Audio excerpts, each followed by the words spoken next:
Hello மக்களே, ஜானகி மாயா செம இன்ட்ரெஸ்டிங்காக போயிட்டுருக்கு. நம்ம கதிர் செய்யக்கூடிய செயலை பார்த்துட்டு இருந்த ரகுராம் அப்படியே அதிர்ச்சியாகி இன்னும் நம்ம கதிர்க்கு மேலே கோபம் அதிகம் ஆகிடுதுன்னே சொல்லலாம். இன்னொரு சைடு பார்த்தீங்கன்னா நம்ம சீனுவும் மாயாவும் வாழ்க்கையில் முன்னேறவே கூடாது, ரெண்டு பேரும் பெருஞ்சிரும்னு சொல்லிட்டு புவனேஸ்வரி ஒரு சூழ்ச்சி பண்ண போகிறாங்க. அந்த சூழ்ச்சியிலேருந்து மாயா எப்படி அந்த சீனுவை காப்பாற்றினாங்க. வீடியோக்குள்ளே போகிறக்குள்ளே நம்ம சேனலுக்கு சப்ஸ்கிரைப் பண்ணிடுங்க, அப்படியே பக்கத்தில் இருக்க பெல் ஐக்கனை கிளிக் பண்ணிடுங்க. அப்பதான் நான் போடுற வீடியோல உங்களுக்கு நோட்டிபிகேஷன் வரும். நம்ம கதிரும் எப்படியாவது நான் வாழ்க்கையில முன்னேறி காட்டுவேன் அப்படின்னு சொல்லிட்டு வேலைக்காக இன்டர்வியூக்கு போவதுக்கு ரெடி ஆகிட்டே இருக்காங்க. சரி எங்க இருக்கு அப்படின்னு சொல்லிட்டு தேடும் போது இன்னொருத்தவங்களும் வந்து பைக் டாக்ஸியா நான் உங்களுக்காக தான் தேடிட்டே இருந்தேன் அப்படி கேட்கும்போது நம்ம கதிரும் இல்லைங்க, நான் இன்டர்வியூ போயிட்டு இருக்கேன், எந்த இடத்துல இருக்குன்னு தெரியாதனால இங்க அப்படியே நின்றுட்டு இருக்கேன்னு சொன்ன உடனே அந்த ஆளும் நானும் அதே இடத்துக்கு தான் இன்டர்வியூ போறேன், ரெண்டு பேரும் சேர்ந்து போலாமா அப்படி கேட்கும்போது கதிரும் அந்த ஆளை சேர்ந்து அந்த இன்டர்வியூக்கு கிளம்பிடுறாங்க. அதே சமயத்துல நம்ம கதிருக்கு ஒரு யோசனை வருது, பேசாம நம்மளே பைக் டாக்ஸியாட்டு நம்மளே இந்த செயலை செய்யலாமேன்னு சொல்லிட்டு கதிருக்கு ஒரு யோசனை வருது. நம்ம கதிரும் சரி அங்க யாராவது இருந்தாங்கன்னா அவங்கள எல்லாமே பிக்கப் ட்ராப் பண்ணக்கூடிய வேலைகளை பார்த்துட்டு இருக்காங்க. அதே சமயத்துல நம்ம தனாவுக்கு பயங்கரமா டென்ஷன்ல இருக்கு. என்ன ஆச்சு, கதிருக்கு ஏதாவது வேலை கிடைச்சதுதான் தெரியலையே, இன்டர்வியூ வேற போனா நல்லபடியா வேலை கிடைக்கணும் கடவுளே அப்படின்னு சொல்லிட்டு வேண்டிட்டு இருக்கும்போது கதிருக்கு ஃபோன் பண்ண ஆரம்பிக்கிறாங்க. ஆனா அந்த சமயத்துல கதிர் ஃபோன் எடுத்த மாதிரி இல்ல. கதிர் ஃபோனை பார்த்துட்டு சரி தனா இதுக்கோ கால் பண்ணியிருக்கா, ஏதாவது அவசரமான விஷயமா இருக்க போகுது அப்படின்னு சொல்லிட்டு அட்டன் பண்றாங்க. தனாவும் ஆசையாட்டு என்ன கதிராச்சு இன்டர்வியூ போனல என்னாச்சுன்னு கேட்கும்போது நம்ம கதிரும் வேலை கிடைச்சிட்டு அப்படின்னு சொல்லிட்டு சாதாரணமாக சொல்றாங்க. அதை கேட்ட நம்ம தனாவும் ரொம்பவே சந்தோஷப்படுறாங்க. சரி என்ன வேலை கதிர் அப்படின்னு கேட்கறதுக்குள்ள இன்னொரு கால் வரப்போய் தனா எதுனாலும் நான் வீட்டுக்கு வந்து பேசுறேன்னு சொல்லிட்டு சமாளிக்கிறாங்க.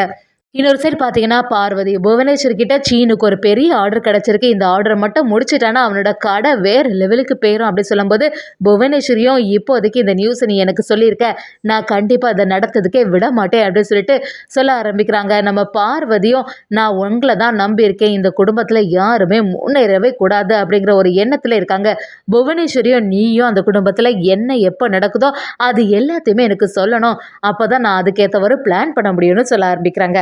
நம்ம சீனுவும் மாயாவும் சரி ஆர்டரை கரெக்டான சமயத்தில் நம்ம டெலிவர் பண்ணணும், அப்போ தான் நமக்கு நல்ல பேர் கிடைக்கும்.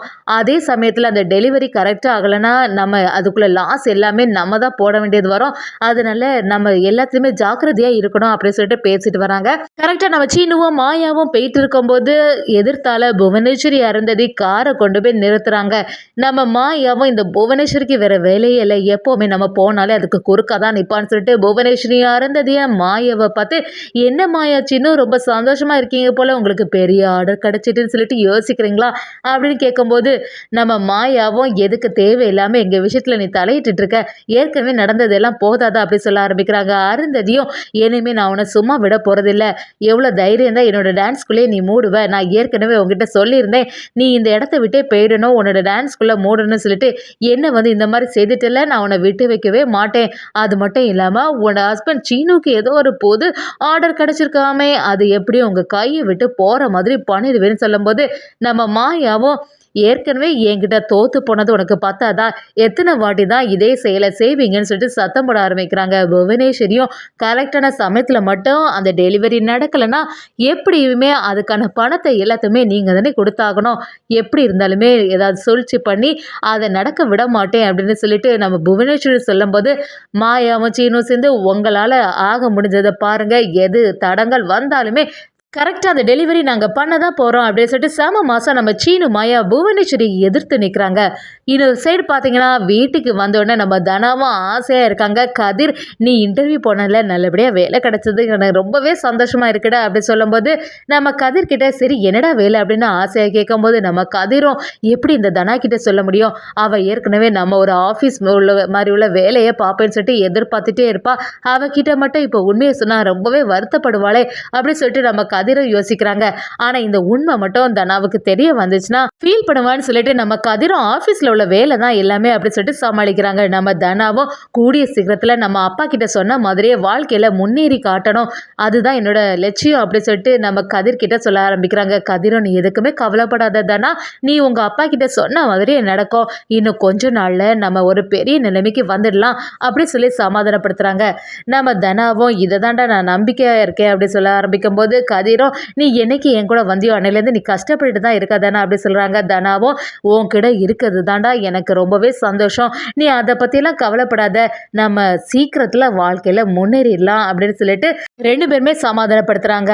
அதே சமயத்தில் இன்னொரு சைடு நம்ம அருந்ததியும் புவனேஸ்வரி கிட்ட சித்தி இந்த வாட்டி விட்டு வைக்கவே கூடாது, அந்த மாயாவும் சீனும் சீக்கிரத்தில் பெரியணும், அது மட்டும் இல்லாமல் அந்த டெலிவரி கரெக்டான சமயத்தில் போய் சேரவே கூடாது அப்படின்னு சொல்லிட்டு ஒரு பிளான் பண்ணுறாங்க. இது எல்லாத்தையுமே வைஷ்ணவி கவனிச்சுட்டே இருக்காங்க.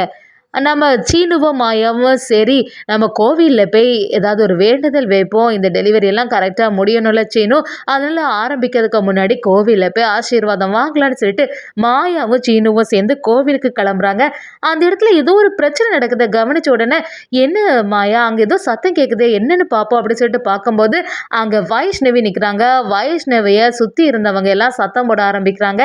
என்ன தைரியம் இருந்தால் இந்த கோவிலுக்கு வந்திருப்ப, இனி இந்த கோவிலே வரக்கூடாது, கோவிலை விட்டு இப்பவே வெளியில போட்டு சத்தம் போட ஆரம்பிக்கிறாங்க.